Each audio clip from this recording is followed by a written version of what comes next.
આમ તો ગુજરાતમાં દેશી વિદેશી દારૂ વેચવો એ પીવો ગુનાહિત માનવામાં આવે છે, છતાં ગુજરાતમાં મોટા પ્રમાણમાં દારૂની પરમિટ આપવામાં આવે છે। ત્યારે સુરતના બારડોલી વસતા અને વિદેશમાં સ્થાયી થયેલા એનઆરઆઈઓએ લીકરની પરમિટ ઇસ્યુ કરવા માટે બારડોલી પ્રાંતને આવેદનપત્ર આપ્યું હતું અને રાજ્યના મુખ્યમંત્રી અને સાંસદને લેખિત ફરિયાદ કરી માંગ કરી હતી કે જ્યારે વિદેશથી એનઆરઆઈ પોતાના વતન આવતા ત્યારે મુંબઈ એરપોર્ટ પર પાસપોર્ટના આધારે લીકર પરમિટ ઇસ્યુ કરવામાં આવતી હતી, જે હાલ બંધ કરી દેવાતા એનઆરઆઈ અનવો હેરાનગતિ ભોગવી રહ્યા છે।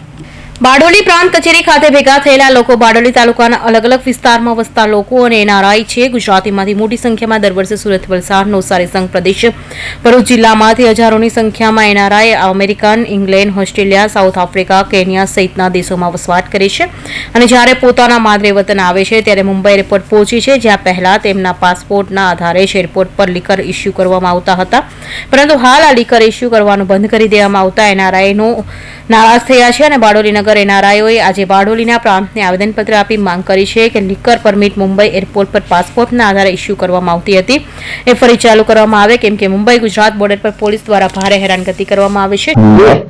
મારું નામ બિપિનભાઈ કારીદાસ પટેલ, હાલ રહું Dallas Texas, India Isroli, taluka Bardoli, जिला सूरत रहवासी।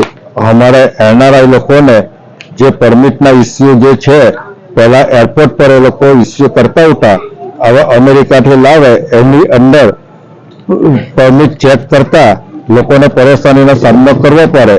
जो सरकार लाखों एनआरआई अहीं गाड़ी आवता है ने जता है तेने जो एक लीकर परमिट ना कारण जो परेशानी भोगववी पड़ती है तो सरकारे ए बाबत में कई विचार करीने एयरपोर्ट पर फैसिलिटी सुविधा उपलब्ध करे एवी अमे आशा रखता छे। અત્યારે ક્યાં આવ્યા છો અને શું તમે આવેદન પત્ર કઈ રીતનું આપ્યું?